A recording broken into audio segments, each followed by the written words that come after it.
Cheers to trying to be a good YouTuber and actually upload as much as possible. That means, sadly, doing work after work. Obviously this is fun, but Red Bull it is.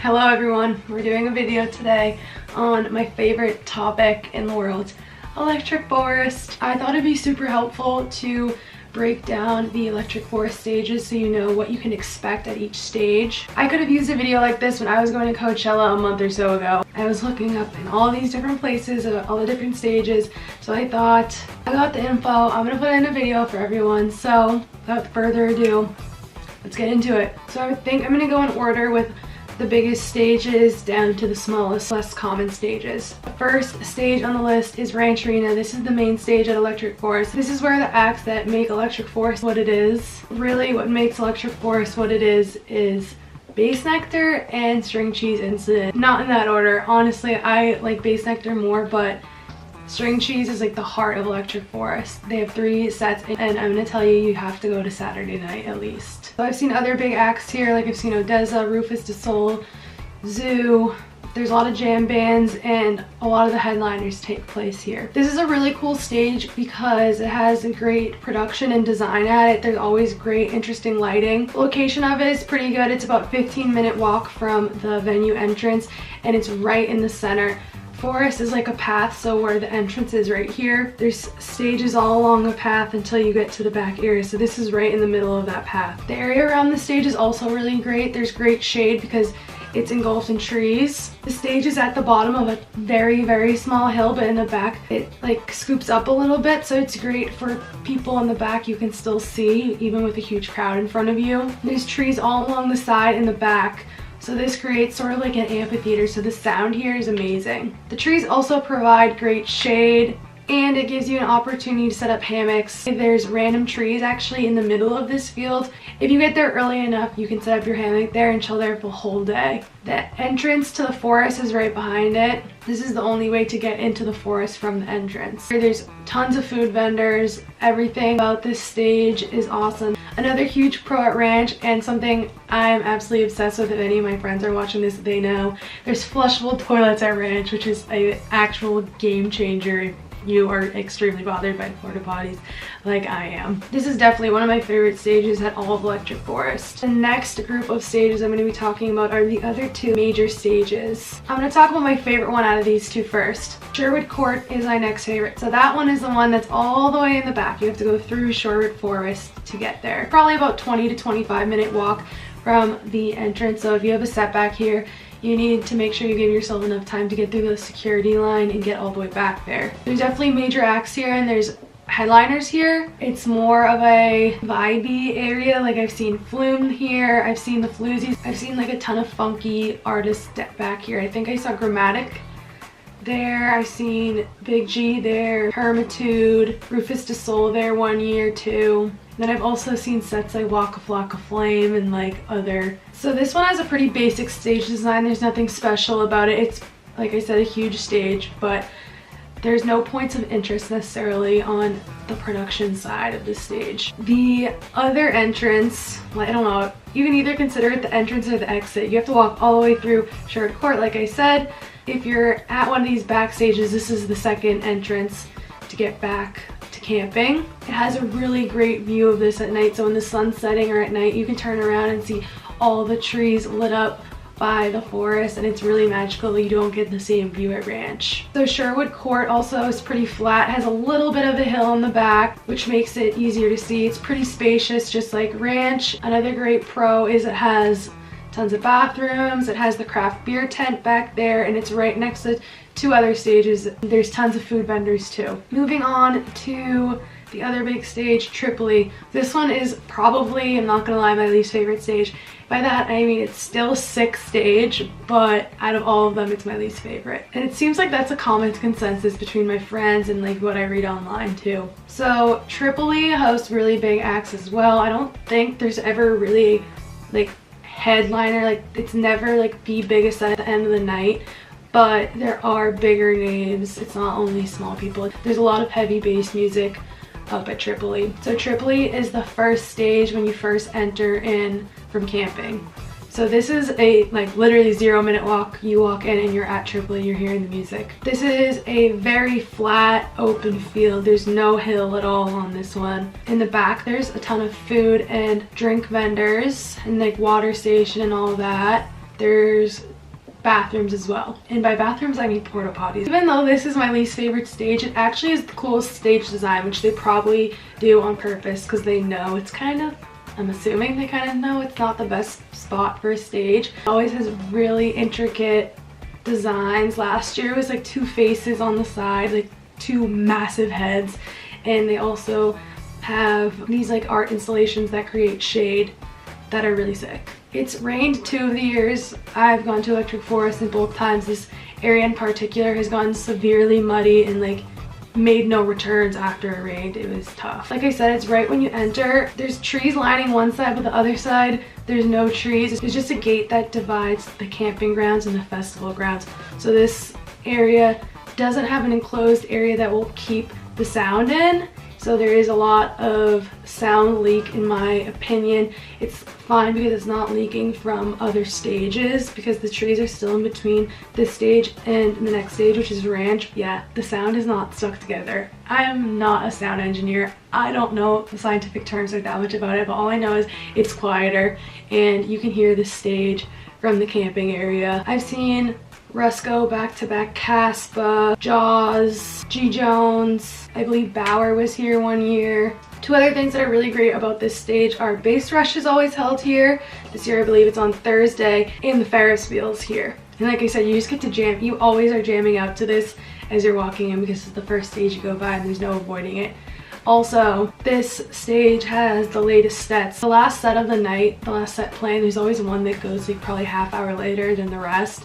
And it's always going to be this one because they're trying to get people out of the forest and towards the camping area. Now moving on to indoor stages. I'm going to try to make this quicker because I don't want to freaking shut up and every video is so long. The first one I'm going to talk about is Jubilee. This is debatably like the 4th main stage. Jubilee is the only tent, always has cool like chandeliers and cool pieces of art hanging from the ceiling. So there's a lot of good heavy sets in Jubilee. I've seen 12th Planet, Ganja White Night I've seen here. Space Jesus has been here twice. This is located geographically back at the end of the forest. This is near where Sherwood Court is. It's actually just a little bit to the left of Sherwood Court, and it's in this cool area with the next stage I'm going to talk about. And it has really unique vendors over here. Most of the vendors that don't sell food and drink are going to be at Main Street in the camping area between Tripoli, the first stage, and Ranch, the main stage, or back here where Jubilee and Hangar are next to Sherwood Court.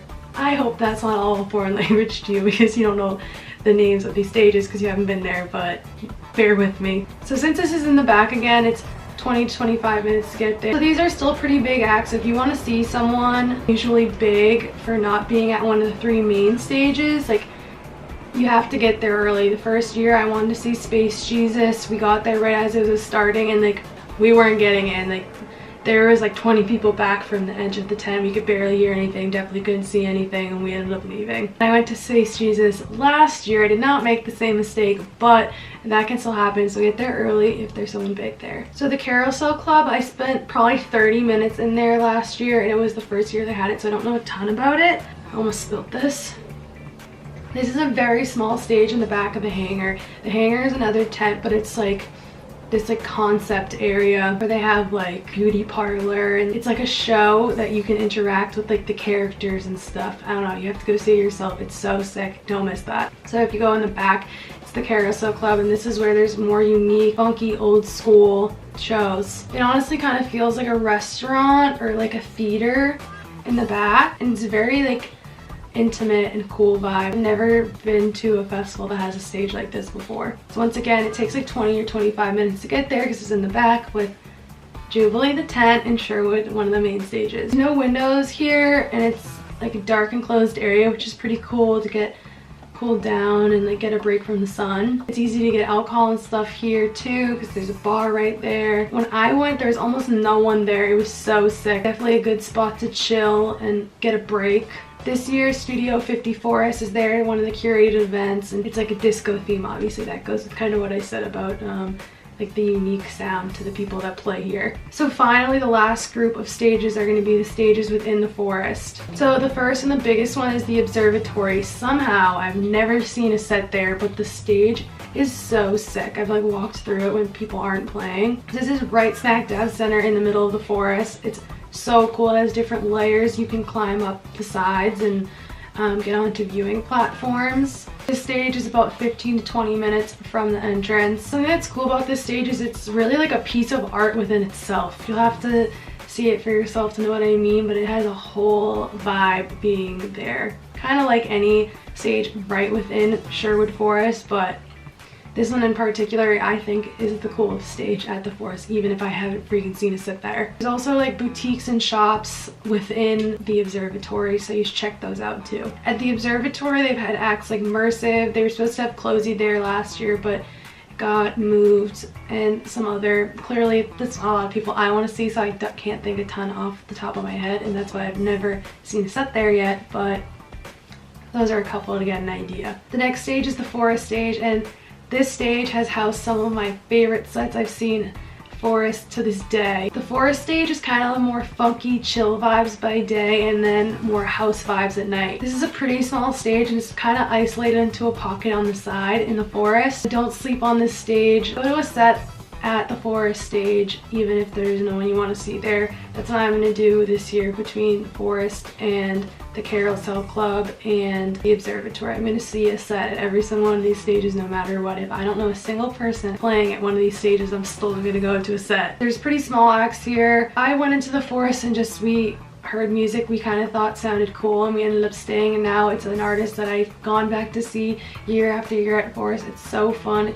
It's Daily Bread. If you like funky EDM vibes, you should go listen to that. So the last two stages I barely know anything about. I honestly might even be missing one, because the Jive House, is that even still a thing?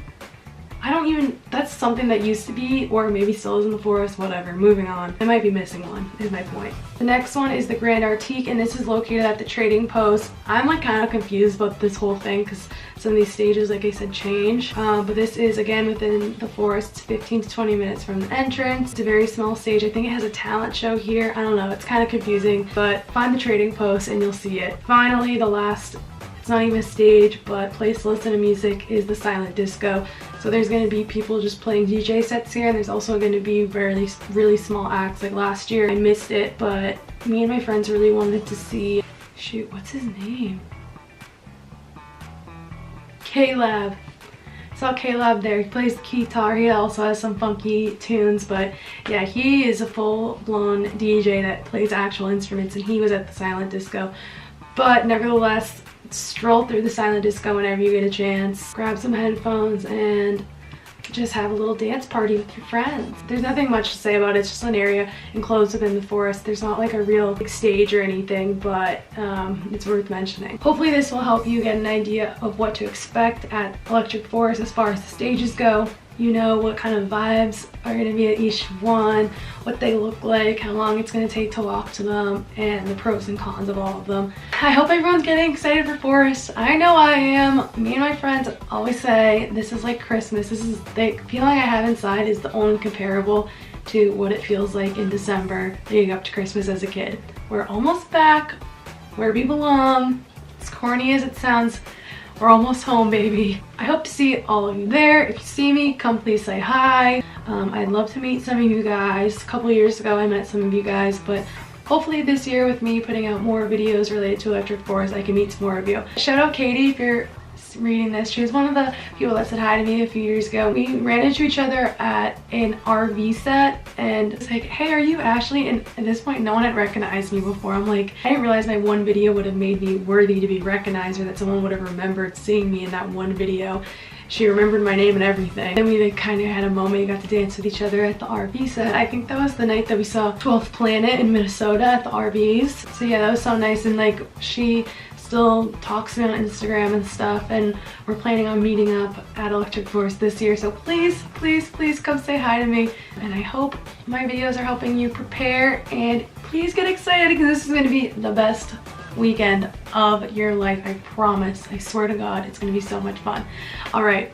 let me stop rambling. Thank you so much for watching my video. Please check out my other videos related to electric forest. I have a really freaking good ones, I think, personally, about tips from an electric forest veteran. I have been there 5 times, so at this point I think I've compiled a pretty good list of tips that are not the basic tips, like insider tips that people won't always tell you. So go check that out.